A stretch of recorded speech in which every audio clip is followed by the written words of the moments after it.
organizado por Foro Plural Torres de la Merced, esta es la segunda conferencia que celebramos después de la pandemia. Y aunque la citada pandemia ha supuesto un freno a nuestras actividades, no por eso nos hemos quedado quietos.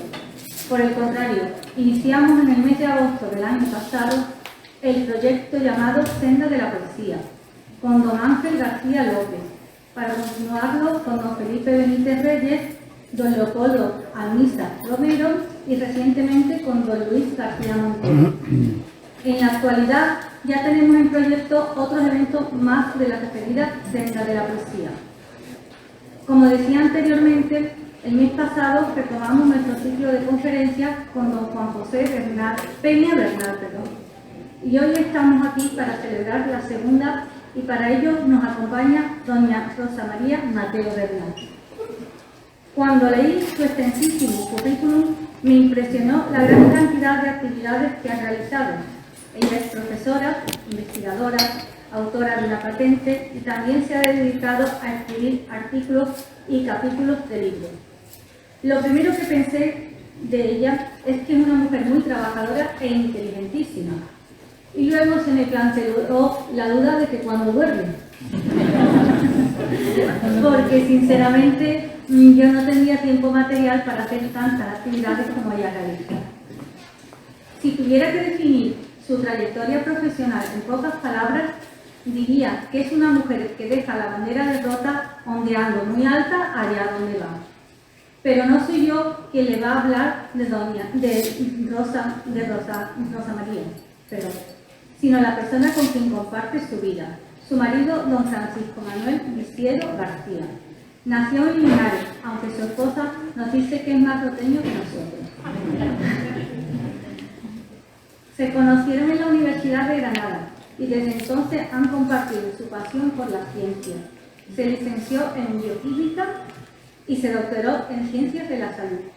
Trabaja desde hace una década en el Hospital Universitario Puerta del Mar, en la línea de investigación de la obesidad y diabetes gestacional. Y son una pareja tan unida que han colaborado en algunas ocasiones en trabajos de investigación. Y ya sin más preámbulos, le cedo la palabra a don Francisco Manuel Visiedo García.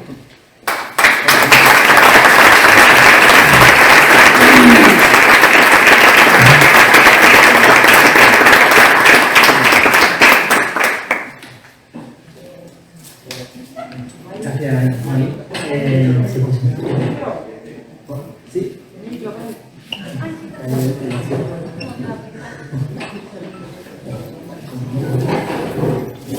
Buenas tardes a todos. Gracias, Mari. Gracias sobre todo ahora mismo, agradecer lo primero la enorme oportunidad que se me brinda. Y gracias al Foro Plural de la Torre de la Merced, al Ayuntamiento de Rota, por darme esta gran oportunidad para presentar a una gran persona. Que para mí es, bueno, como bien ha dicho Mari, tan especial y a la vez tan relevante como es en el ámbito científico y docente. Y que a continuación, si me permitís, pues voy a hacer una presentación. Nuestra protagonista, allá por finales de los 90, emprende un viaje hacia la Alhambra, hacia la ciudad de la Alhambra, Granada, cargada de ilusión y a la vez incertidumbre, con el propósito de iniciar su estudio universitario. Se lleva consigo un sinfín de vivencias, emociones y sentimientos acumulados, pero siempre sabiendo que cuenta con cada paso que da, con el cariño y el apoyo incondicional de sus padres Antonio y Paco, su hermano Antonio y del resto de familiares y amigos de la rodea. Se matricula en biología, aunque ella, desde lo más profundo de su ser, sabe que quiere ser bioquímica y dedicarse a la investigación para convertirse en científica. Lo importante es que en esta etapa se forma, aprende, crece científicamente hablando, conoce nuevas amistades, nuevas formas de pensar, disfruta de nuevas sensaciones y experiencias, y cómo no se enamora de la ciencia, como Sócrates.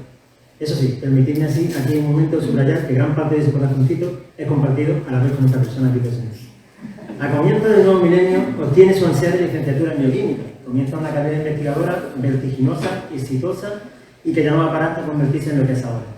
Nada más licenciarse empieza su estudio de doctorado, allí mismo en Granada, en la Estación Experimental de CELI, en el centro del CSIC.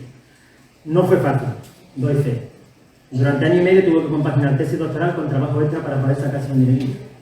Siempre se ha sido respaldada por su padre en todo momento. Lo mismo te atendía delante de una barra o incluso te ponía unas palomitas delante en un cine. a un público bastante exigente y siempre con una sonrisa en la cara. Aún así, gracias a su empeño y esfuerzo, se ve recompensado después de la obtención de un contrato predoctoral, por fin, que le permitió continuar con su estudio de doctorado. En esta etapa entra en contacto por primera vez con el mundo apasionante del antioxidante, tema de hoy, y finalmente se doctora en bioquímica y biología molecular en 2006. Mencionar también que durante este periodo realiza una estancia formativa en la Universidad de Exeter, Reino Unido, pero para quien no conozca esta ciudad, es preciosa y merece la pena visitar. En 2007, nuestra ponente consigue su primer contrato postdoctoral y se muda a León, acompañado de un servidor. Trabaja en la Universidad de León y el Instituto de Investigación de la Viña y el Vino durante más de 3 años. Fruto de este periodo consigue ser inventora de una patente, como bien ha dicho Mario, de explotación por la prestigiosa empresa viñera Bodega Vega Sicilia. Entre otros méritos que podemos destacar, como acabo de comentar, artículos y demás. A finales de 2010 decide volver a su tierra natal, Cádiz, y obviamente a su querida Rota, como es obvio, como pequeña que es, y junto con un servidor. Eso sí, acompañado de un nuevo miembro de la familia, nuestro Álvaro. En Cádiz es contratada en el Hospital de Puerta del Mar y financiada por un contrato por la Consejería de la Salud de la Junta de Andalucía. Durante este periodo entra en contacto por primera vez con la biomedicina, con el cáncer, el mieloma y, mientras tanto, sigue creciendo y publicando.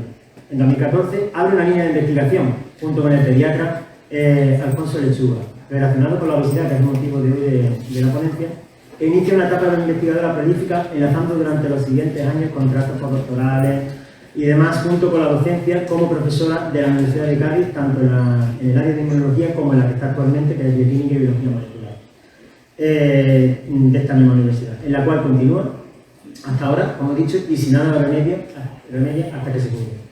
Paralelamente, ella continúa lo suyo, no deja de publicar artículos, ya son más de 20 lo que acumula, una barbaridad de currículum, no deja de asistir a congresos internacionales, nacionales, no deja de hacer cursos de formación, de máster, de premios de empresas de la Universidad de Cádiz, como el primer premio Atrévete que consiguieron junto con otros 5 colaboradores más. En fin, ahí no queda todo, participa en dirección de tesis, participa en numerosos trabajos fin de grado, trabajos fin de máster, participa en varios proyectos de investigación de interés nacional y autonómico, como colaboradora y, obviamente, como investigadora principal.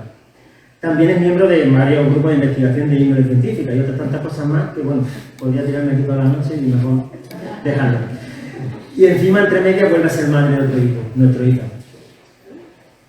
Bueno, posiblemente me deje algo en el tintero, y ya que se puede invitar, como podéis ver, es bastante extenso. Decir además que quien la conoce bien sabe ciencia cierta que se trata de una investigadora y docente de alto calibre, pero que además saca tiempo para ser madre, amiga, esposa y otra menester.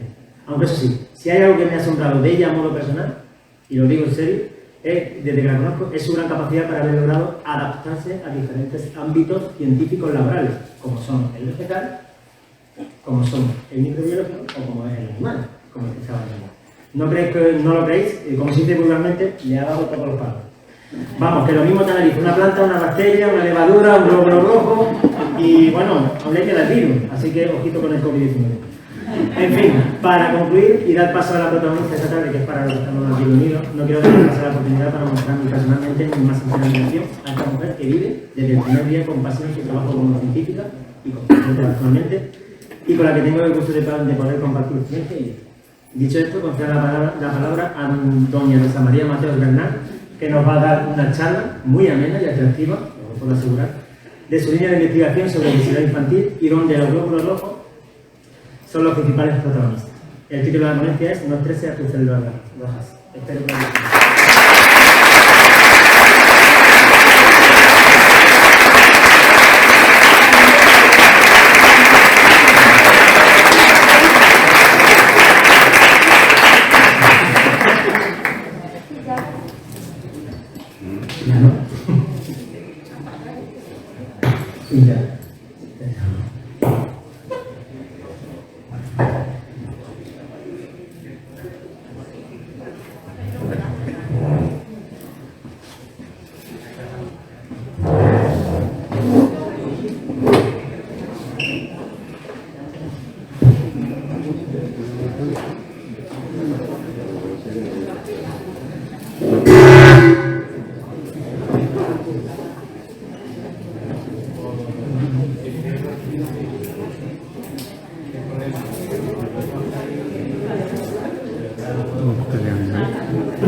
Bueno,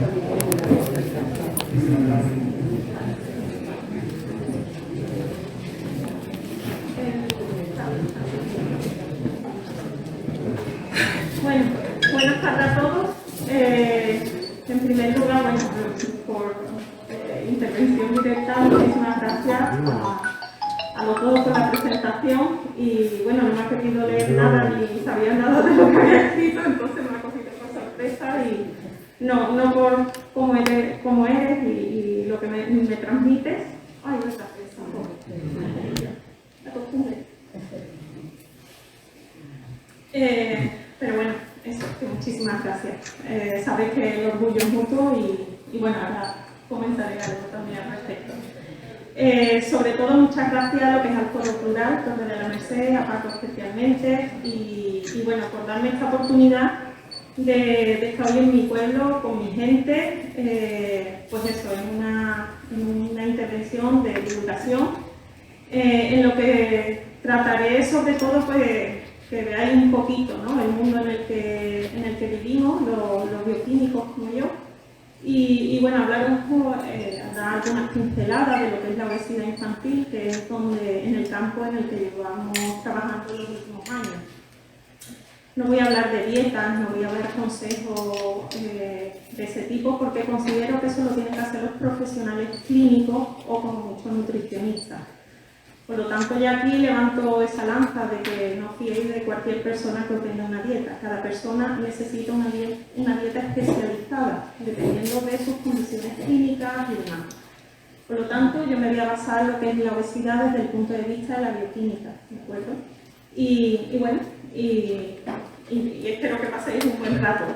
A mí me gusta cuando charlo, además, como bien ha dicho Bici, estoy en la facultad y a mí me gusta el contacto con la gente. Y hacerlo aquí sentada me va a resultar un poco incómodo, pero bueno, por cuestiones del micrófono y demás lo voy a hacer desde aquí. Pero bueno, así que nada, venía a hablaros de estrés. Y todo el mundo entendemos por estrés seguro esa situación de pánico, de miedo, de ansiedad, ¿no?, que nos genera algunas situaciones como la que yo tengo ahora mismo aquí con todos vosotros delante. Y que bueno, esto a nivel bioquímico pues genera la liberación de algunas hormonas como el cortisol, que hacen que el hígado libere un montón de azúcar a la sangre, pues básicamente para que se genere un montón de energía, para que las células tengan energía para salir uno corriendo, ¿no? Como si estuviera uno ante un león. No voy a salir corriendo. No es ese el concepto de estrés que vamos a ver hoy, porque es otro aspecto, ¿vale?, que podría estar relacionado en cierta manera. Pero bueno, es otro tipo de estrés. Os lo iré contando a medida que vayamos avanzando en la presentación. Y bueno, me centraré en el estrés de los glóbulos rojos, que yo les he llamado las células rojas, ¿no? Pero como sabéis, son esas células que le dan el color rojo a nuestra sangre, pues básicamente porque son las células que nosotros analizamos a estos niños obesos. Pero lo que es este estrés lo padecen o lo sufren cualquier tipo de célula de nuestro cuerpo en determinadas condiciones, que ya os iré explicando, ¿de acuerdo? Bueno, hablando de obesidad, obviamente está ligada a la alimentación y todo lo que conlleva la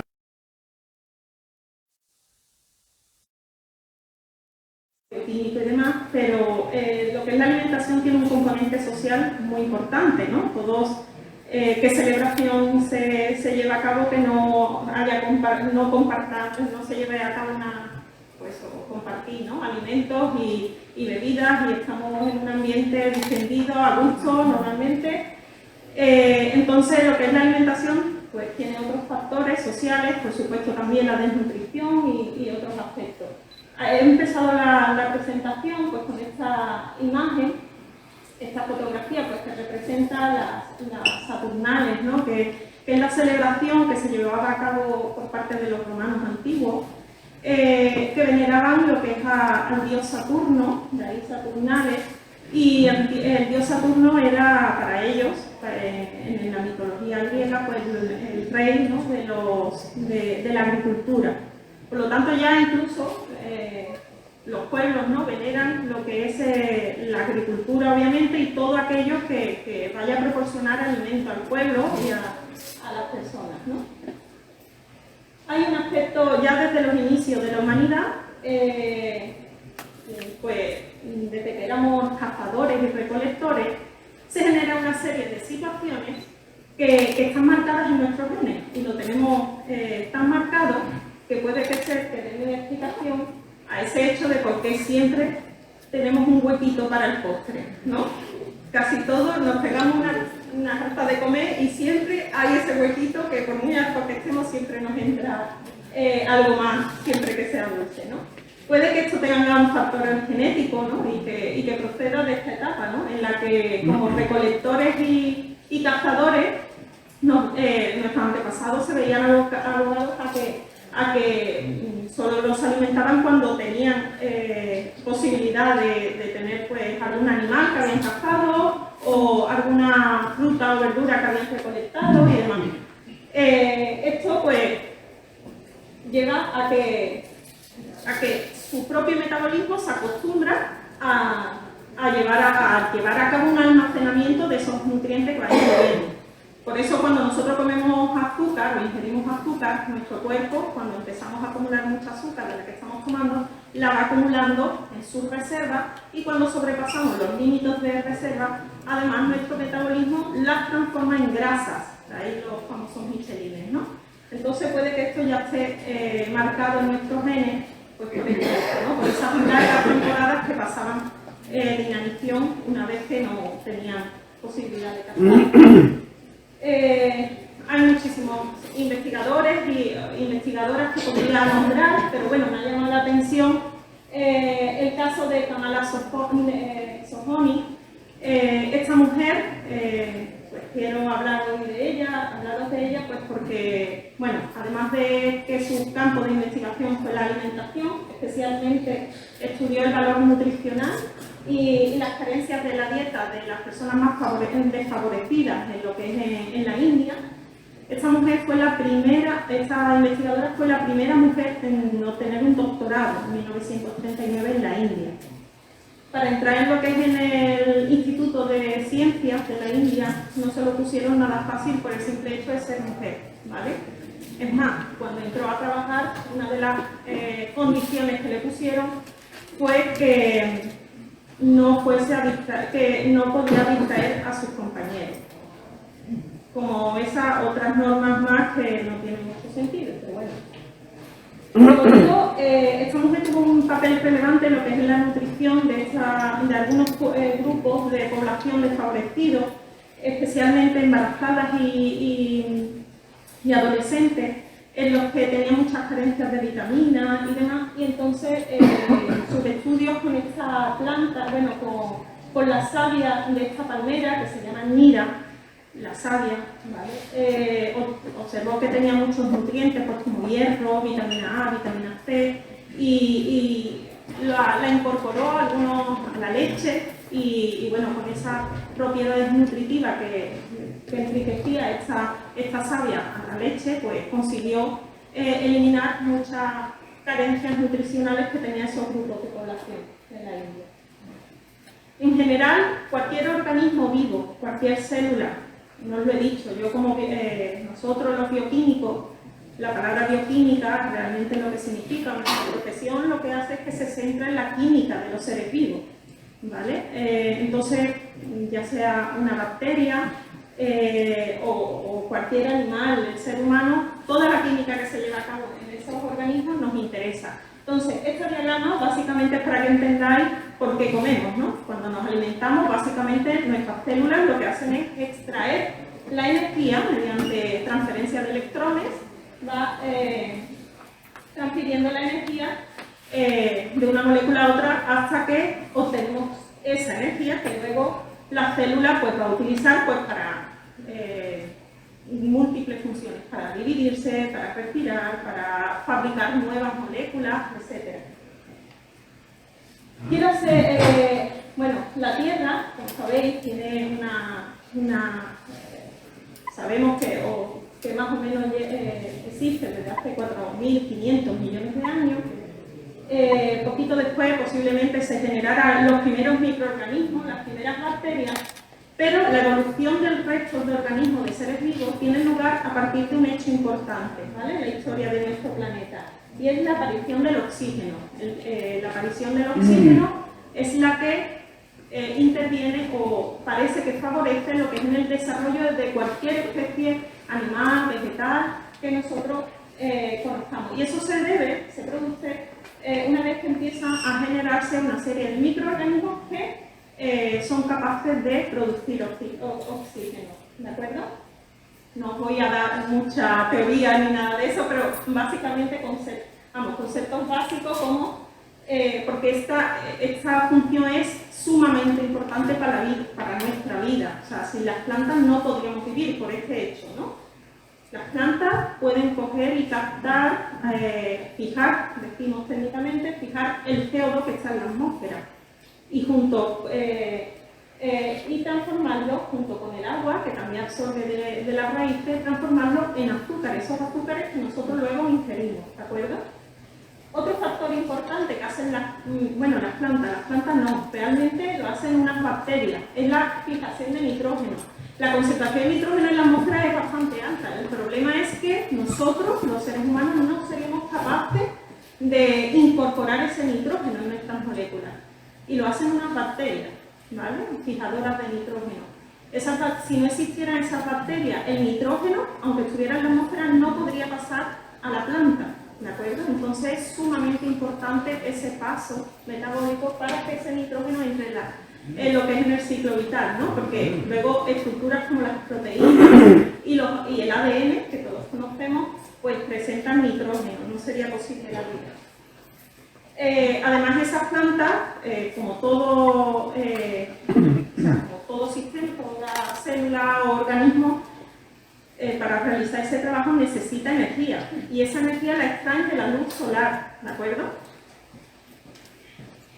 Bien, aquí lo que quiero remarcar es que todos los elementos, todas las moléculas, las rocas, las piedras, todo el material inerte o material vivo está compuesto por elementos, por átomos, ¿vale?, que vienen representados en la tabla periódica.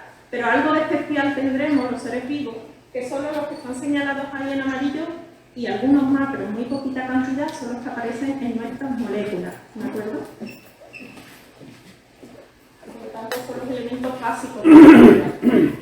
Simplemente para que entendáis cómo se organiza, cómo se generan esas moléculas para que se genere la vida, pues simplemente comentaros el caso del oxígeno. El oxígeno, esta sería la representación simplificada de lo que es un átomo, presenta, como dice aquí la tabla, 8 electrones, ¿vale?, que son estas bolitas que tenemos aquí.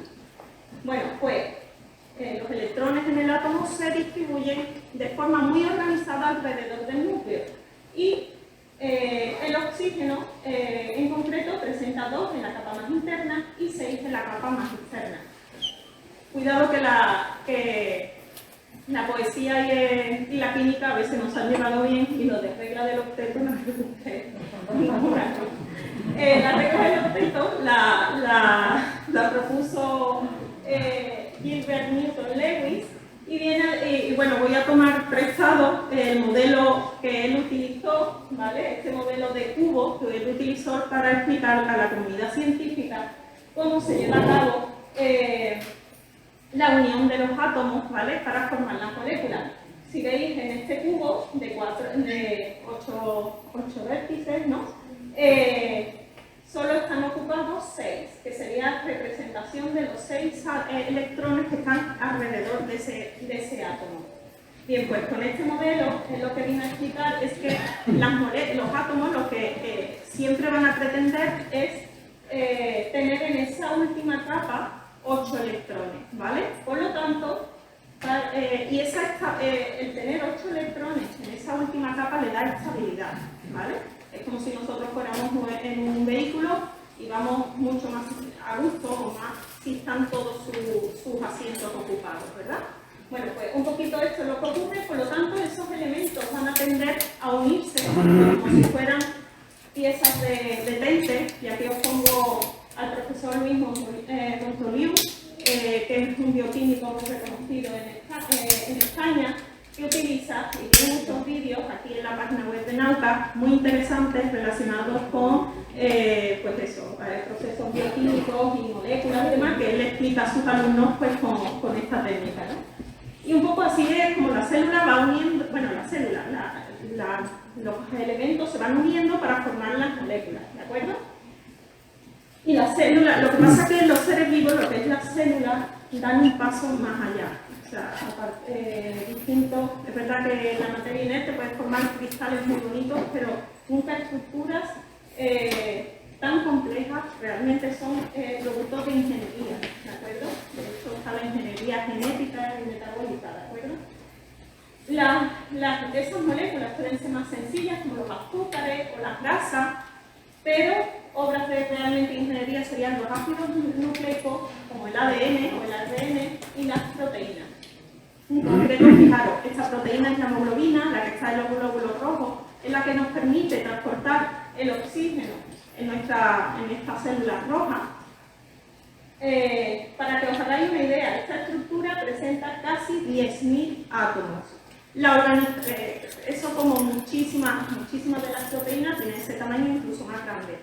Y lo característico, lo importante es que una sola modificación de uno de esos átomos puede dar lugar a una proteína que no funcione, ¿de acuerdo? Esa es la razón de muchísimas enfermedades, ¿de acuerdo? Como digo, es la encargada de transportar el oxígeno, y el oxígeno es, por así decirlo, el protagonista de esta tarde, ¿no? Porque es la fuente que genera el estrés del que yo os quería hablar. Aunque es una molécula necesaria para la vida, no podemos vivir sin oxígeno, a excepción de algunas bacterias que pueden hacerlo. Nosotros no podemos vivir sin oxígeno, pero el oxígeno tiene un doble sentido, ¿vale? Este oxígeno se transforma a veces en moléculas que nosotros llamamos radicales. Habréis oído a veces de radicales libres, que son muy malos. Bueno, cuidado. Los radicales libres, ¿verdad? Que esas moléculas derivadas del oxígeno, lo que tienen de peculiaridad es que les falta, fijaros, les falta algún electrón en esa capa exterior que nosotros comentábamos antes. Entonces, ¿qué le pasa a esos radicales? Pues que van a tratar de robar un electrón a la primera molécula que encuentren a su base. ¿De acuerdo? ¿Qué pasa? Que esos radicales libres, cuando están a muy bajita concentración, son beneficiosos, porque realmente lo que hacen son señales de alarma que transmiten las células, pues para activar mecanismos como, por ejemplo, las defensas, ¿vale? Entonces, o en uno de los procesos. El problema está cuando aumentan de concentración en la célula, cuando nuestras células, por lo que sea, empiezan a acumular esas moléculas. No acumular, porque la vida media de estas moléculas son muy bajas. Cuidado que estoy diciendo moléculas, aquí tenemos un átomo, pero espero que me entendáis. Empiezan a acumular, si se genera mucho, lo que ocurre es que, y puede ocurrir a nivel esto sería una representación básica de lo que es las muchísimas rutas metabólicas que ocurren en cualquier célula, aquí representado con una R, pues que a nivel celular en muchos puntos se generan esas moléculas y esos radicales. Entonces la célula, necesita oxígeno, pero a la vez produce esos radicales. ¿Cómo compensamos ese error que parece que ha desarrollado la naturaleza? Porque entonces realmente nos estaríamos oxidando, ¿no? Nos oxidaríamos si eso se mantuviese en el tiempo. Esas moléculas ocurren cuando hacemos un ejercicio muy intenso, también cuando comemos. Cuando comemos mucha cantidad en exceso, empieza a generarse más cantidad de radicales libres de la cuenta. En condiciones normales, no tiene por qué ocurrir nada, pero si, como digo, si se acumulan esos radicales que están deseosos de robarle un electrón a cualquier molécula, pues si encuentran lípidos y grasas que están en la membrana, pues le van a robar esos electrones a moléculas que realmente son importantes en la estructura de la célula. Eso genera, pues, esas proteínas modificadas, ¿de acuerdo? Como esta de aquí, o lípidos, grasas modificadas, que las modifica irreversiblemente, no pueden volver a funcionar correctamente. Incluso al ADN generando alteraciones en la transmisión de la información genética. Estas moléculas modificadas que les he identificado aquí las podemos medir en el laboratorio y eso es lo que nosotros medimos en la sangre de los niños obesos. Y hemos observado que los niveles de estas moléculas en algunos niños obesos, especialmente los que presentan complicaciones metabólicas como una prediabetes, tienen disparadas estas moléculas. Obviamente la naturaleza es sabia y tiene sus mecanismos de defensa para esto. No os vayáis hoy con la idea de decir comer me oxida, es malo, dejo de comer, por favor, ¿vale?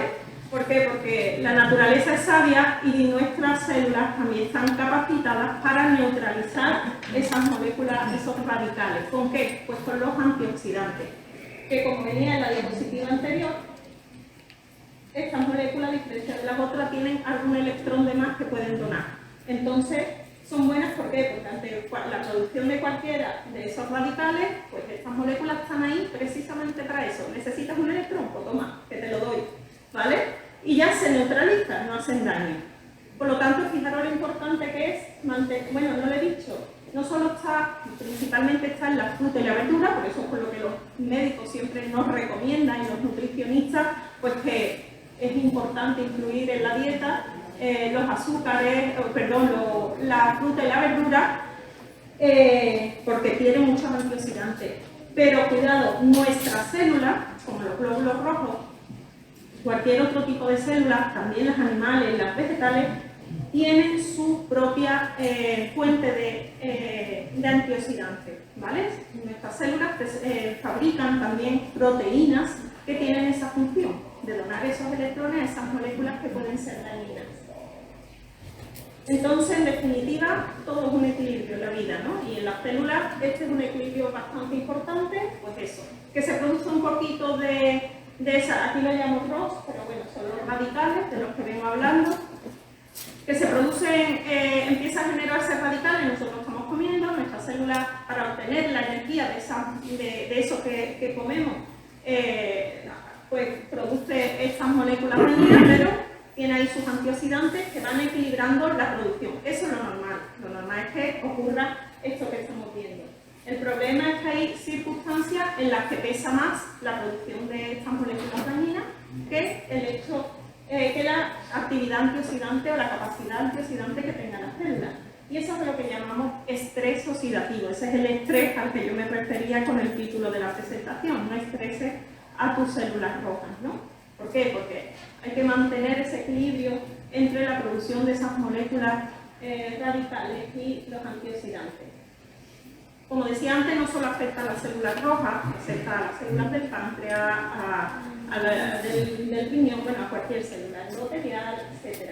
Y existe todo un mecanismo, que obviamente no voy a entrar aquí a explicar, que no está dilucidado y que en eso es lo que nosotros andamos investigando. ¿Cuáles de esas moléculas son las que activan unos procesos o activan otros, ¿no? Y por qué en determinadas circunstancias. Bueno, aunque algunos recordemos a los glóbulos rojos como estos muñequitos de las vidas así, pues bueno, eso, deciros que nosotros pues lo que hacemos es analizar la sangre, porque es la muestra más fácil que tenemos de extraer y que no es invasiva, ¿no? No tenemos que hacer una biopsia ni nada al paciente. En colaboración, pues obviamente, con el equipo clínico con el que trabajamos, pues podemos obtener esas muestras y siempre, por supuesto, con el consentimiento de familiares y los propios niños. Y bueno, eso es lo que nosotros estudiamos. Con los datos que tenemos hasta ahora, pues somos conscientes de que hay un problema bastante importante, lo que es a nivel infantil, en cuanto a la obesidad. Y como decía antes, nosotros en nuestro caso nos centramos en el estudio de esas moléculas que nos están indicando que los niños obesos presentan radicales libres elevados, esas moléculas que están dañando sus células. Y puede que eso tenga que ver también con el desarrollo de una prediabetes, porque precisamente observamos que los niños que más daño tienen son los que ya están desarrollando una prediabetes que en clínica conocemos como la resistencia a la insulina, ¿vale?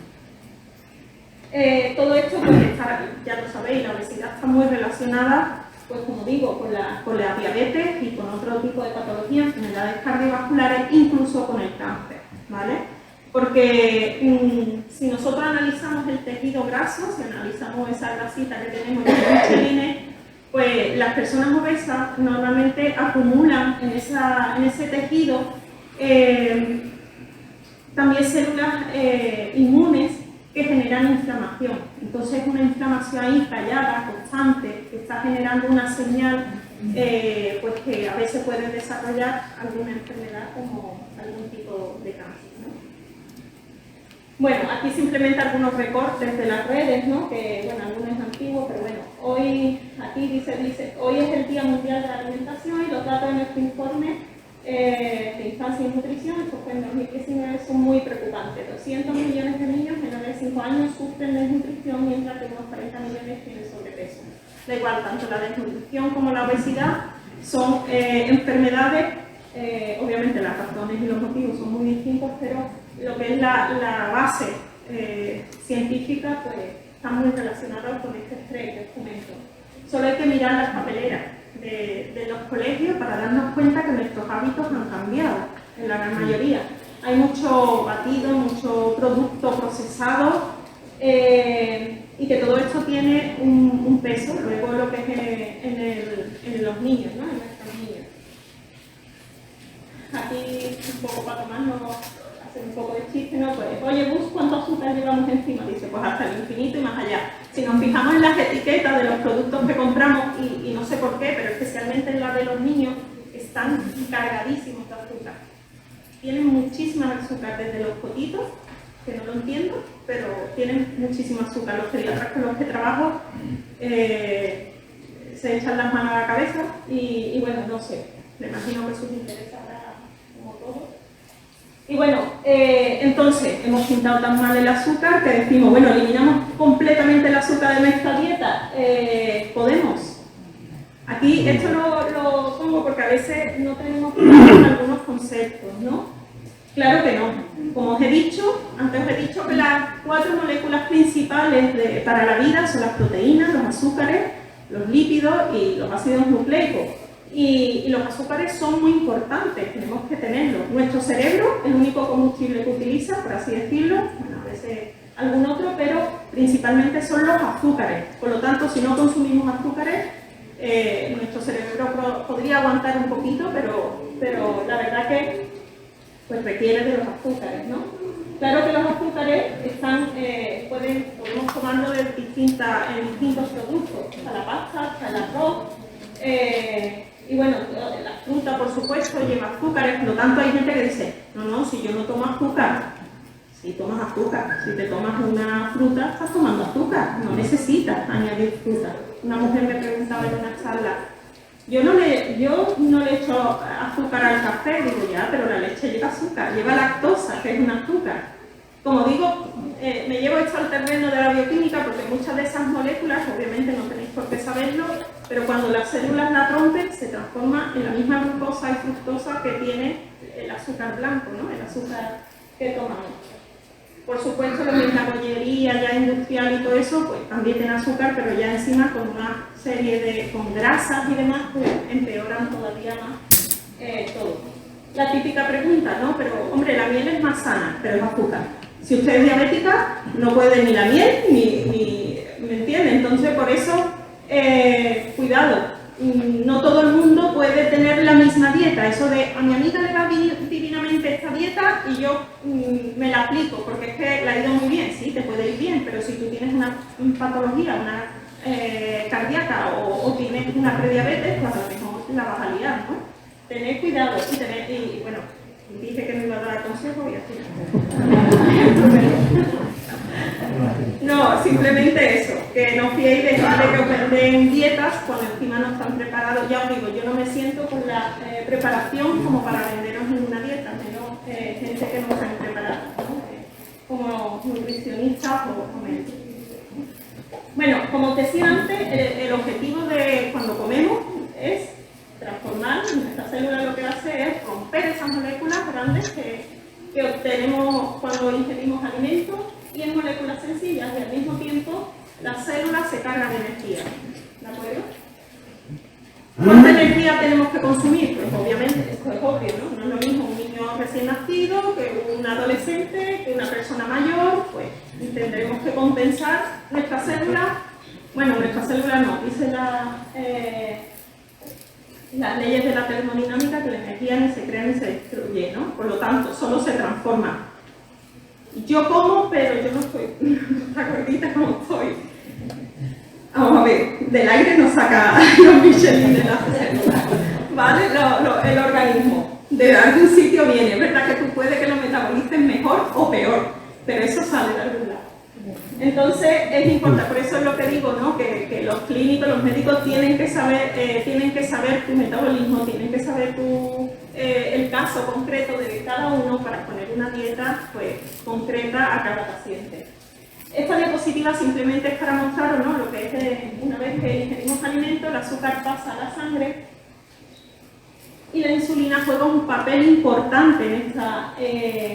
¿Por qué? Porque esa hormona que todo el mundo conoce, ¿no? Por la diabetes y demás, su función es básicamente pues, abrir, como digo ahí, la puertecita, ¿no? De entrada, favorecer que el azúcar que acabamos de comer entre en las células. ¿Qué pasa con la diabetes? Pues con la diabetes, una vez que comemos, el problema es que la insulina no encaja. Bueno, esto la diabetes tipo 2, ¿no? Principalmente.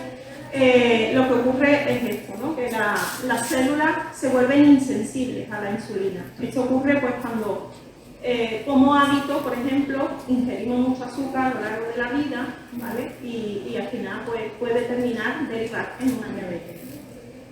Todo esto está relacionado, nosotros estamos viendo que además el aumento de insulina en sangre, porque si no se activa, lo que hace es que se queda acumulada en sangre, por eso los perfiles de insulina, cuando los diabéticos toman azúcar, pues se ve que se mantiene más en el tiempo y estamos viendo que también se observa justo a la vez aumento de esas moléculas dañinas que decíamos antes. Lo mismo pasa con las grasas. ¿No tomamos grasa? Pues sí, también es importante tomar grasas porque nuestras membranas celulares contienen grasas en su estructura y son necesarias. Pero no es lo mismo tomar a lo mejor aceite de oliva, y cuidado con esto, que tampoco es que nos atiborremos. Como digo, las células tienen un límite, necesitan un límite, no necesitan más ni en exceso. Pero no es lo mismo tomar este tipo de grasas que esta otra, ¿vale? Como sabéis, pues la grasa, el problema, entre otros muchos problemas que genera, es que pues pueden producir obstrucción de nuestros capilares sanguíneos y bueno, da lugar a ictus o a infartos, de miocardio, etc. La típica pregunta de los mayores, ¿no? Que dice, ¿antes se comía mejor? Bueno, depende. Me imagino que en algunos aspectos sí que se comía mejor, pero depende, ¿no? Yo no sé, no me gusta eso de que siempre cualquier tiempo pasado fue mejor, no lo creo, ¿no? Ahora, por ejemplo, nos encontramos con una cantidad de variedad de alimentos que antes no se tenía. Ahora vamos al supermercado y tenemos alimentos a aburrir, ¿no? Nosotros que vivimos en esta parte del mundo, claro, privilegiados.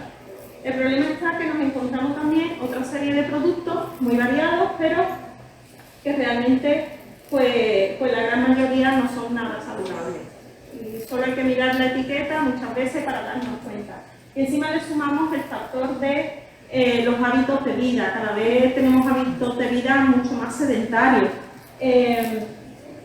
Sobre todo, bueno, ahora con la población joven hay un problema realmente importante. En el caso de los niños obesos que nosotros estudiamos, pues hay un problema realmente evidente, ¿no? Que pasan mucho tiempo sentados, ya no juegan tanto en la calle como hacíamos antes y bueno, lleva pues a esto como esta película, bueno, que es muy bonita, si no la habéis visto, la recomiendo y que un poco parodia, ¿no? Ese estilo de vida al que tendemos ahora mismo. Nada comparado con el trabajazo o el trabajo físico que realizaban nuestros mayetos, ¿no? En el campo. Por lo tanto, cuando hablamos de dietas, yo creo que comparar dietas anteriores o antiguas con los estilos de vida actuales, pues se chocan, ¿no? Tenemos que comparar con los estilos de vida que se lleven ahora mismo y obviamente tú puedes hacer un guiso y comerte un pedazo de pringa, pero no es lo mismo que hayas echado por la mañana en el campo, por día en el campo, que haber estado sentado en un ordenador y llegas a comer a casa. Obviamente no has quemado esas calorías como debieras, como por muy saludables que sean las legumbres. Se pueden comer legumbres y no digo con esto que la pringa ni que sea mala, pero bueno, que todo en su justa medida. Esto, bueno, nada, es un poco lo que iba diciendo antes, ¿no? Que no hay una dieta, no hay una dieta universal, que cada uno, pues en función de sus características, pues va a necesitar unas recomendaciones u otras. Como pirámides hay muchas, yo no me voy a parar ni mucho menos a explicar esto, pero esta pirámide me resulta muy curiosa, es una de las últimas que han salido, y es la de la Sociedad Española de Nutrición Comunitaria, en la que, fijaros, yo por lo menos no recuerdo que en las que notaban de niños en el colegio hablaran del equilibrio emocional, ¿no? Pero bueno, aunque no hablaba yo de ese tipo de estrés, pero realmente es importante estar relacionado con ese cortisol que os decía al principio, y con esas situaciones de pánico constantes. Si estamos estresados, esa cantidad de cortisol que tenemos en sangre está mucho más tiempo en sangre de lo que debería. Estamos en ese estado de alarma o de alerta continuamente, y eso sí que es dañino, y además sí que está relacionado con el otro estrés, que es la producción de esos radicales libres. Por supuesto, ya lo sabéis todos, es importantísimo hacer deporte, importantísimo el agua, las técnicas culinarias saludables, etc. Ya os digo. Nada, esto, fijaros que si hasta la leona se plantea el darle alimento a su hijo, ¿no? Que piénsate Alberto, si comerte al niño ese que está cargadito, ¿no? de azúcar. ¿No sabe la de azúcar que le ponen a eso? Bueno, un poquito de broma, ¿no? Para lo que es eso, que tengamos en cuenta, ¿no? Que nuestros hijos, pues, y nos cuesta, vamos, yo tengo hijos y por supuesto ellos beben sus batidos en algunas ocasiones, comen galletas, desde luego el nuestro tiene la cruz con nosotros porque estamos continuamente, no comas cereales, no, desde luego siempre igual, pero en fin, que nos toca guerrear como todos, pero bueno. Y bueno, aquí os decía que no me he extendido mucho más porque sabía que iba a hablar de él. Hay otro tema de investigación. Quizás en otra ocasión sea más propio que lo cuente él, porque es su línea de trabajo, principalmente, en la que he colaborado en muchas ocasiones. Y bueno, vamos también a participar en algunos trabajos, pero bueno, es la línea principal de Bici, mi marido, y va sobre la obesidad y la diabetes gestacional. Todo está ligado. Nosotros nos encargamos en nuestro laboratorio de lo que es la obesidad infantil y en la etapa previa, antes del nacimiento. Por desgracia hay muchos aspectos que no se conocen de esta etapa, y bueno, nosotros en concreto, IBICI, su equipo, lo que hace es estudiar este tejido de aquí, que es la placenta, ¿de acuerdo? Cuando damos a luz, lo que es ese tejido se vuelve, ya es desechable, porque ya no lo necesita lo que es el bebé, y entonces se libera, ¿no? En el momento del parto. Durante el embarazo ese tejido es muy importante porque es la placenta, como veis, es la que está ligado a la madre, a los tejidos de la madre, y a la vez con el cordón umbilical al feto. Es el tejido que regula la transferencia de nutrientes. Por lo tanto, el estudiar ese tejido a nosotros nos da muchas pistas de qué ha podido ocurrir en esa etapa del embarazo. Se nota perfectamente en las madres fumadoras, se nota en las madres, nosotros sobre todo estamos viendo pues que algunos de estos marcadores, de estas moléculas radicales que os decía, pues están elevados, por ejemplo, en las madres que ya presentan una obesidad previa o que presentan una diabetes previa. Y todo eso va marcando también genéticamente a veces a los propios hijos, no por supuesto. No me sale la palabra.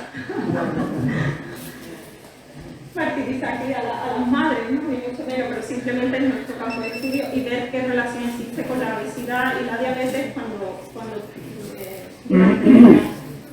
y qué efecto tiene en los hijos. ¿De acuerdo? bueno, nada, solo comentar pues, que quizás sea cuestión de hacer un consumo razonable, ¿no? Siempre controlando la dieta, controlando la alimentación, un control médico, por supuesto, la higiene, evitar el consumo de alcohol, el ejercicio. Aquí le he tomado prestada las fotos a Ángel de la EFI, con la que nos movemos mucho. Y bueno, Rota en general es un pueblo donde se hace mucho deporte. Tenemos una playa inmensa, unos recorridos por los pinares que invitan no a otra cosa sino a hacer deporte, y la verdad que los roteños, pues, vamos, a mí me costa porque soy asidua a lo que es a los paseos por la playa, que me encanta, y además valoro muchísimo desde que tengo la suerte de vivir aquí. Y bueno, nada, deciros que para lo que necesitéis, obviamente estoy en mi pueblo, y aparte pues aquí he hecho muchísimas horas en la Facultad de Ciencias, y también cada vez menos, pero bueno, aquí en la 9ª planta del Hospital Puerta del Mar, donde también aquí tenemos el laboratorio. Y bueno, un aspecto importantísimo lo que es la investigación es el sentido de trabajar en equipo. Los médicos no lo saben todo, ¿vale? Y los bioquímicos tampoco. Los bioquímicos necesitan a los clínicos, y los clínicos necesitan a los bioquímicos, a los físicos, a los matemáticos, a los informáticos. Los equipos multidisciplinares son cada vez más necesarios, los laboratorios. Y bueno, con ese... y no solo eso, para mí es fundamental la labor de estas mujeres, son nuestras enfermeras, que cada vez que tenemos algún tipo de ensayo, pues también es fundamental, ¿no? Si no fuera por ellas, pues no podríamos tampoco tener esas muestras con las que nosotros trabajamos. Como digo, pues trabajamos con un equipo de pediatras, de ginecólogos, de biólogos, químicos, nosotros bioquímicos, etc. Y bueno, no me puedo dejar de lado pues hacer un repasito solo con fotografía de la gente que a mí siempre me ha aportado, que son siempre, pues, de todo el mundo se aprende, ¿no? Y aquí en León pasé 3 años maravillosos, como ha dicho Lisi, y bueno, conocí a gente maravillosa pues con la que trabajé en lo que es la interacción de la planta con los patógenos, en la vid, bueno, sí, ahí la patente con megaficilla. En Exeter estuve también 3 meses y bueno, fue una experiencia apasionante. Aquí este señor que veis tan campechano ahí con su cervecita, pues bueno, le da nombre a una de las rutas de síntesis de vitamina C en planta. Fue uno de los descubridores de esas rutas de fabricación de vitamina C por las plantas. Y bueno, tuve el placer y el honor de trabajar con él en este tiempo, este era su equipo. Y bueno, yo me llevé a 1500, que era con lo que trabajaba en aquel momento, analizando. Y bueno, mis orígenes pues están en el CSIC, en Granada, donde hice mi tesis doctoral durante 6 años. Y bueno, y por supuesto mi familia, que sin ellos pues no estaría segura aquí dando esta charla. ¿De acuerdo? Así que nada, yo os agradezco, que no lo he dicho antes, se me ha olvidado. Muchísimas gracias al Ayuntamiento también, que antes con los nervios y por hablar sola, al Ayuntamiento, a ti, a Esther, a todos, ¿no? Y por supuesto, pues a todos los presentes, que me agrada de ver, me sorprende, bueno, me abruma, ¿no? Ver la sala llena y bueno, espero que haya sido relativamente amena, porque sé que este tipo de charlas a lo mejor pues resulta un poquito tediosas, pero bueno. Lo que intento es mostraros pues, la pasión que nos mueve y que es un mundo pues, para nosotros apasionante y muy interesante. Nada.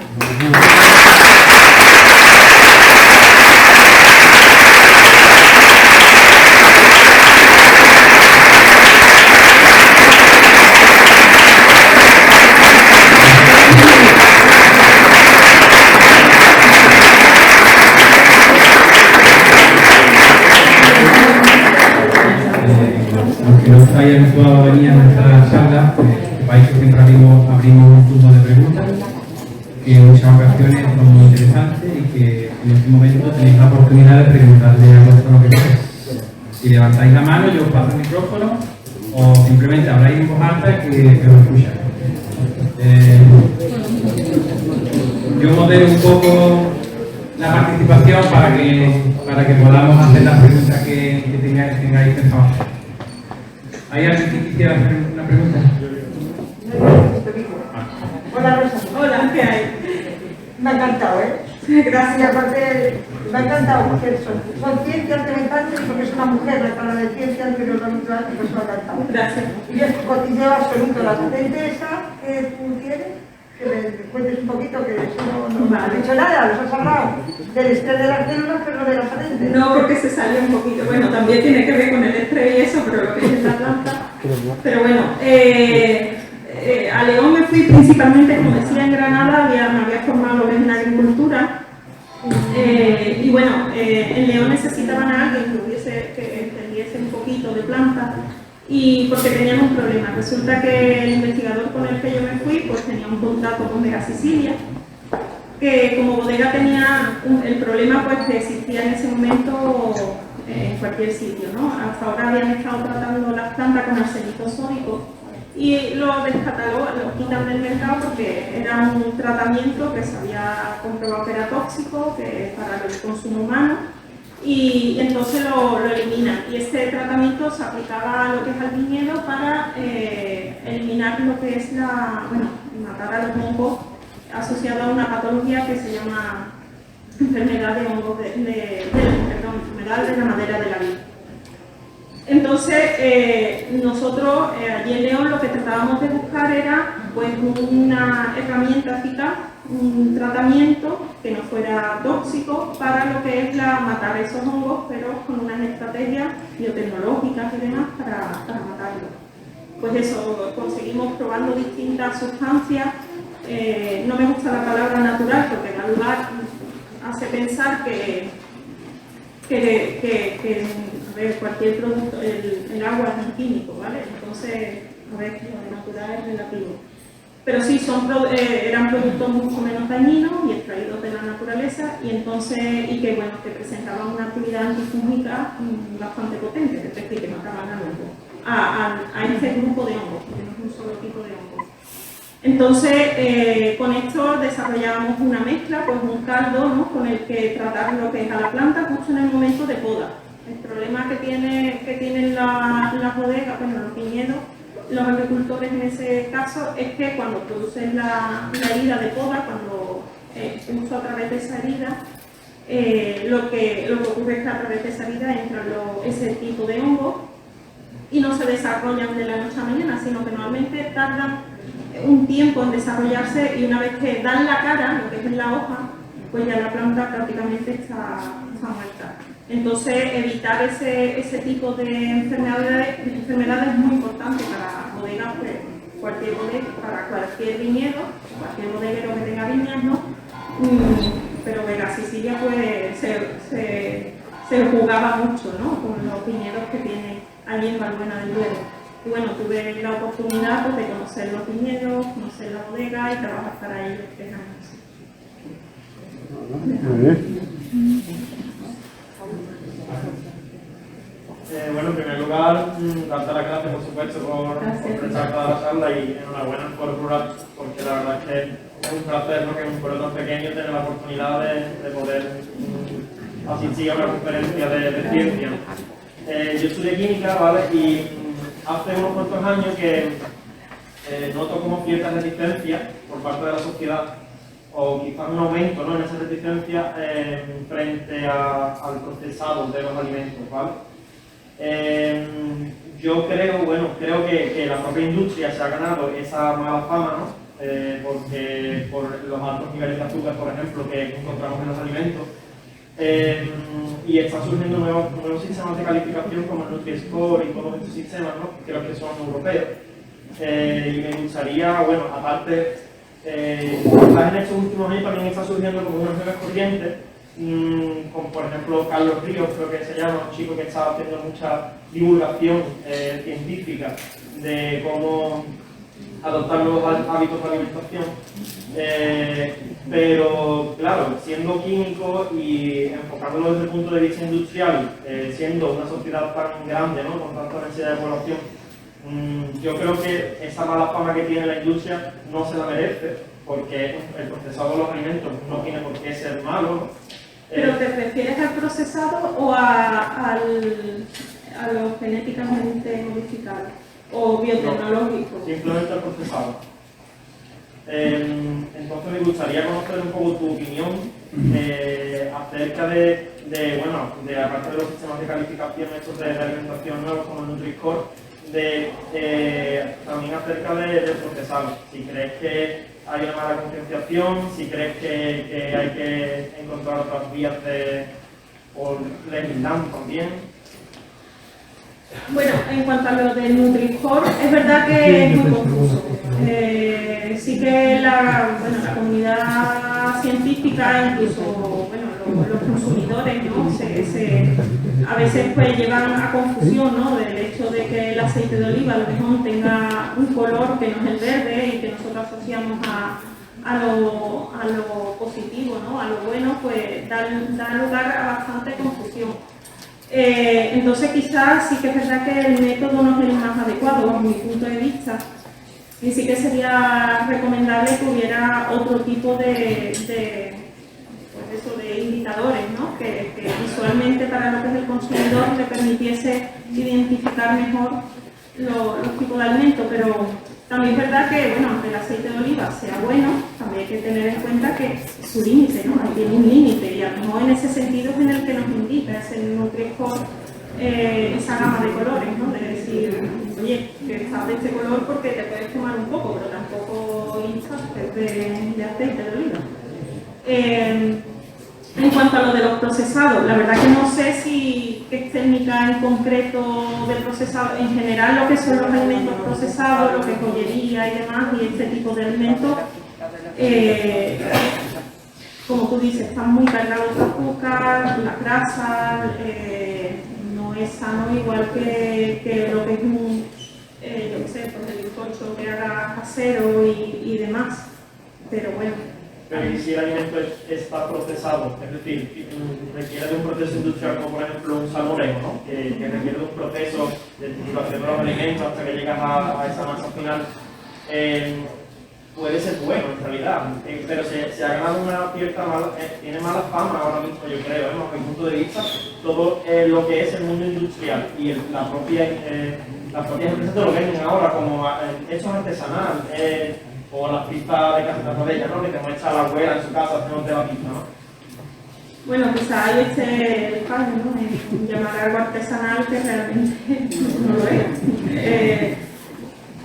Para nosotros, ese salmoreno que te tomas de la botella, pues al final va a ser los mismos componentes que te estás tomando, que preparas en casa. La calidad, pues al final le estás tomando igual aceite, estás tomando el poco azúcar que tengas, estás tomando proteínas, estás tomando mejor eso que nada. Sí que, decía lo de los organismos genéticamente manipulados y todo lo que conlleva, todos los productos que se observan o obtienen de la biotecnología, que nos gusten más o menos, tenemos un problema importante en lo que es la población en general, y es que la población ha aumentado mucho. Y tenemos que tener métodos con los que afrontar esa necesidad de alimentos que vamos a tener como población, con la cantidad de personas que vivimos ahora mismo en el planeta. Entonces, tenemos que buscar vías, y la biotecnología desde luego es una vía. Sé que habrá gente que no esté de acuerdo conmigo, pero como bioquímica pues considero que hasta ahora no se ha demostrado que haya un componente negativo en ese sentido. Y es una vía de obtener alimentos para toda la gente que vivimos. Siempre se ha hecho selección, de, por ejemplo, de los vegetales y demás, y pues el agricultor ha ido seleccionando esas variedades, esos frutos que tenían esas características que a nosotros nos interesaban más. Y desde luego el tomate que nos tomamos ahora sí que es pues mal porque sé que me va a decir, pues no sabe igual que antes, ¿no? El otro día escuchando la charla de José Miguel Mulet, que es un defensor de los transgénicos en España, decía que los tomates, pues es verdad que no saben igual, pero es que hay un cambio importante. Tú antes el tomate lo dejabas madurar en la mata, y el tomate te lo comías cuando realmente estaba maduro. Esas propiedades que tiene el tomate las adquiere justo en ese momento, cuando madura el fruto en la mata. Si tú cortas el fruto antes de tiempo y lo tienes que transportar de aquí a no sé qué país más lejos, pues obviamente ese fruto no es que sea peor que el que había antes, es que no le has dado las condiciones para que se genere como lo hacía antes. Pero claro, el tomate original o las semillas originales de muchos de los productos de las frutas y verduras que comemos no tienen nada que ver con lo que comemos ahora. Y seguro no abasteceríamos la alimentación mundial con esas especies originales, ¿no? Entonces, Buenas noches, felicitarte a ti, al foro, doctora Mateo. Y dos preguntas. El salto generacional en la diabetes infantil con obesidad, ¿por qué se produce de abuelos a padres? Hay un salto en los padres y se produce en los hijos. Raro. ¿Cuál es tu opinión? Y la otra opinión, las células, los glóbulos rojos, las células rojas se estresan también con el COVID para otras cosas que no sea la neumonía bilateral, porque yo creo que hay muchos casos de infartos, de derrame y de otras muchas cosas que están relacionadas con el COVID. Muchas gracias. Bueno, no sé si la última pregunta te he entendido bien, lo que es, si está relacionado el COVID con lo que es bueno, todo eso está en estudio, pero y la verdad ahí me pillas un poquito que quizás no haya yo leído tanto como para contestarte a esa pregunta. No sé ahora mismo si está demostrado o no que esté relacionado realmente con lo que es un desarrollo cardiovascular y demás que afecte a eso, lo que es el virus. Y bueno, lo que es las células rojas sí que se producen, por supuesto siempre las tenemos y bueno, ya, aunque no tenga nada que ver, pues hace también una mención a lo que es a la enfermedad polisicemia vera, que la tenemos muy presente en la familia. Y que se debe precisamente a un error, lo que es la producción de esos glóbulos rojos, que se producen de más, y entonces pues eso sí que genera un colapso a veces en la circulación y que puede llevar a infarto. Y bueno, me he ido por peteneras, pero eso. Y la primera pregunta, que no me acuerdo. El salto generacional. El salto generacional. A ver, la diabetes tiene un factor genético importante. Y bueno, yo aquí he dado algunas pinceladas de diabetes. Realmente esa diabetes, sobre todo es a la diabetes tipo 2, que es la que se desarrolla a lo largo de la vida, ¿no? Normalmente en las personas adultas. La diabetes infantil suele ser más la diabetes tipo 1, que es distinta a la que yo he mencionado aquí, que es pues, un fallo en lo que es en el órgano, en lo que es el páncreas, y simplemente no es que las células se vuelvan insensibles a la insulina, es que el páncreas no produce la insulina. Por eso están los diabéticos insulinodependientes, ¿no? Es otra versión. Sí que hay un factor genético, y como comentaba antes, en el tema de investigación de BISI, con las placentas, sí que vemos que hay marcas en el genoma que se transfieren de madres a hijos, y que eso no quiere decir que vayas a desarrollar seguro una diabetes, no. O sea, que tú tengas esa banderita no significa que la vayas a desarrollar, pero que tienes más papeletas para desarrollarla, sí. ¿De acuerdo? Y bueno, no solo en el embarazo. Obviamente todos los seres humanos procedemos de antepasados que nos van transfiriendo la información genética de sus células, y sí que hay una corriente de investigación que es relativamente nueva, de los hace últimos 10 o 15 años, que es estudiar, se llama epigenética, y estudia algunas modificaciones que se transfieren al genoma, ¿no? Al ADN especialmente, y que se transmite de padres a hijos. O sea, que un estilo de vida determinado puede hacer en una persona, bueno, en una mujer también, sobre todo, pues puede hacer que se transfiera a sus descendientes. Obviamente en el padre también, he dicho la mujer, pero también el padre, porque al final la carga genética es mitad y mitad. Muchas gracias. Gracias a ti. ¿Una pregunta más? Sí, aquí. Bien.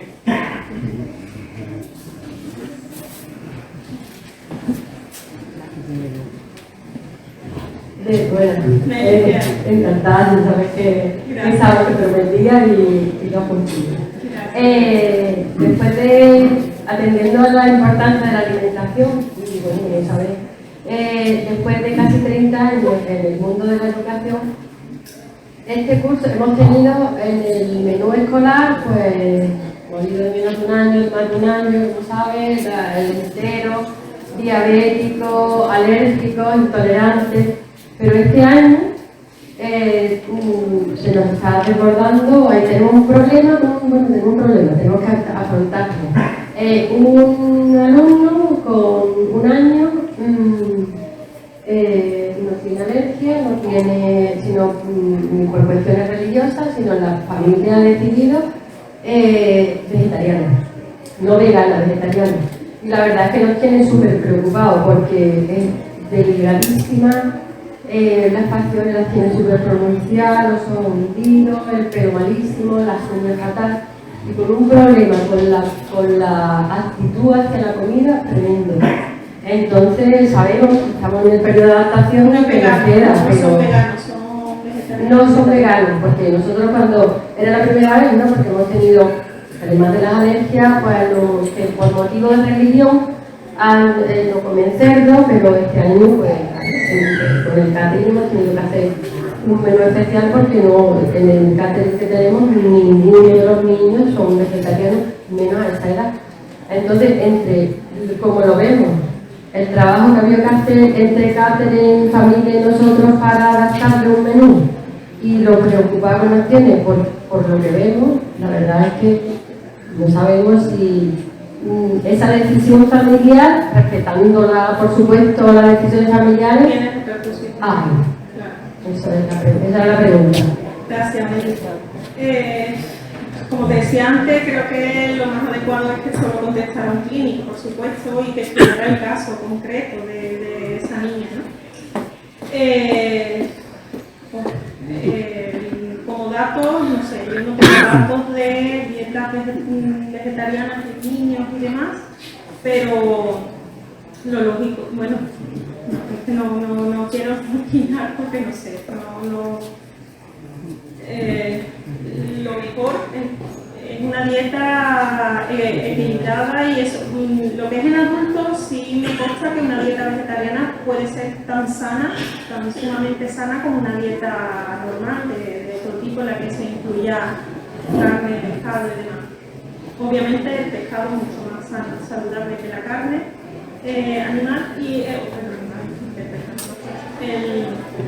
pero lo que es el niño, obviamente habría que tener en cuenta una serie de suplementos, de vitaminas y demás, que si lo están llevando a cabo pues, y guiado por el pediatra, pues no me atrevo a decir, porque si el pediatra le guía y le dice, mira, pues este suplemento nutricional, bueno, esta vitamina se la tienes que aportar. No lo sé, ¿vale? Pero es un niño que está en crecimiento y eso.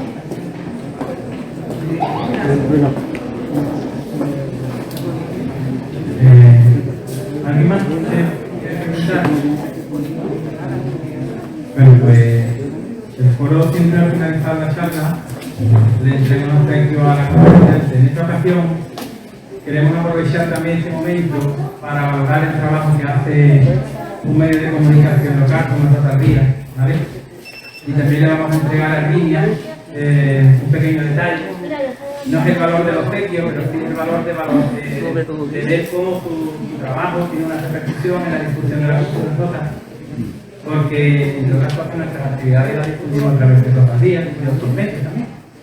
Pero Rota Ría siempre es el principio, que creo que tiene ahora una vida de 11 o 11 años, ¿no?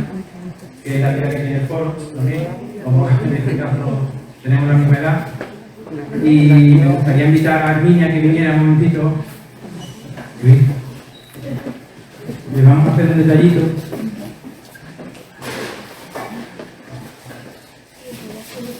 Por si lo pone en el despacho de Rota Ría para tenerlo en recuerdo como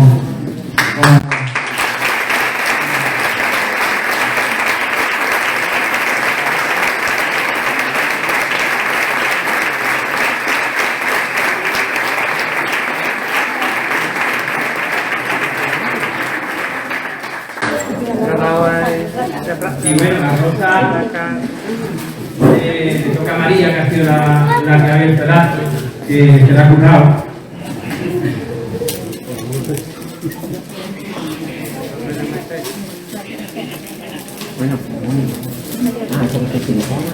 También lo digo para las personas que habéis venido por primera vez a una conferencia en México.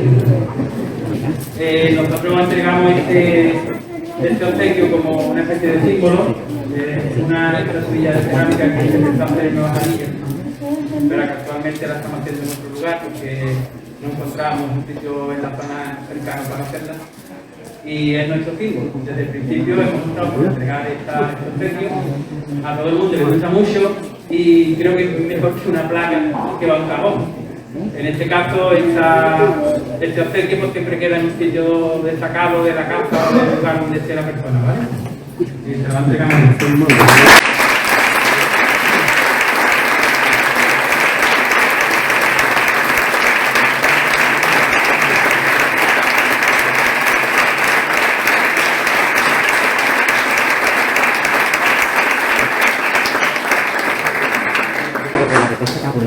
Nada, pues muchas gracias y damos por finalizada la charla.